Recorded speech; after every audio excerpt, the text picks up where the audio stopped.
The Calgary City Council ended budget discussions on Friday, and Calgarians can expect to pay more this year.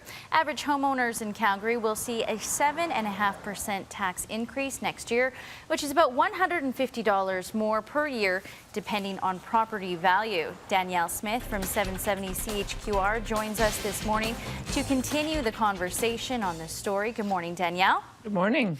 All right, so some definitely not happy with the hikes. Can we talk a little bit about what happened there?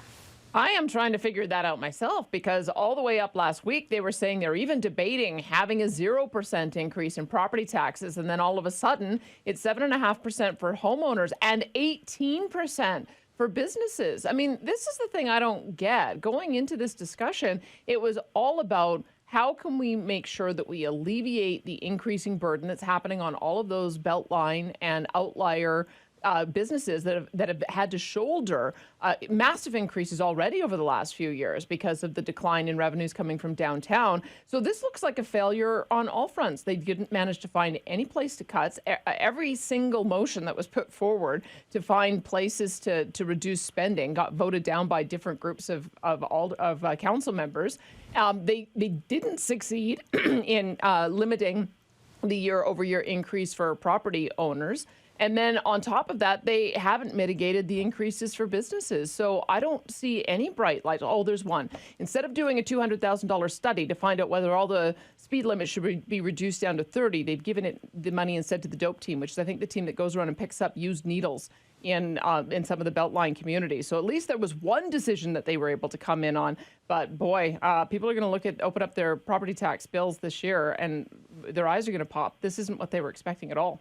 And Danielle, now Alberta Municipal Affairs Minister is criticizing council as well, and he says the hikes are unacceptable. What are your thoughts? Well, you can't see that there is. Is there really an 18% increase in the amount of services that are being provided this year? Is there a 7.5% increase in the amount of services being provided to homeowners? I think this is the problem, is that people look at what kind of value am I getting? Am I getting more? It seems like they're charging more, but they're going to end up doing less. And so we're going to see if Jeremy Farkas can help us understand what happened there. But I think it's a case of council not being able to identify their priorities, come together on a unified approach that will at least benefit one group of ratepayers. If you want to try to alleviate the burden on the small businesses, which I think they should, because as soon as you start seeing those kind of increases, then you start chasing those businesses out of Calgary. They're going to go to one of the outlying areas. Guess what happens then? It means that there's even less revenue coming in from the business base. So they're going in the exact wrong direction. And we'll see if Councillor Farkas, who's been a consistent voice calling for across-the-board cuts, we'll see why it is they have such a hard time coming to a conclusion on this. I'm sure he'll have a lot to say on that. Thank you so much, Danielle. Thanks. And you can listen to Danielle Smith today from 9:30 to 12:30.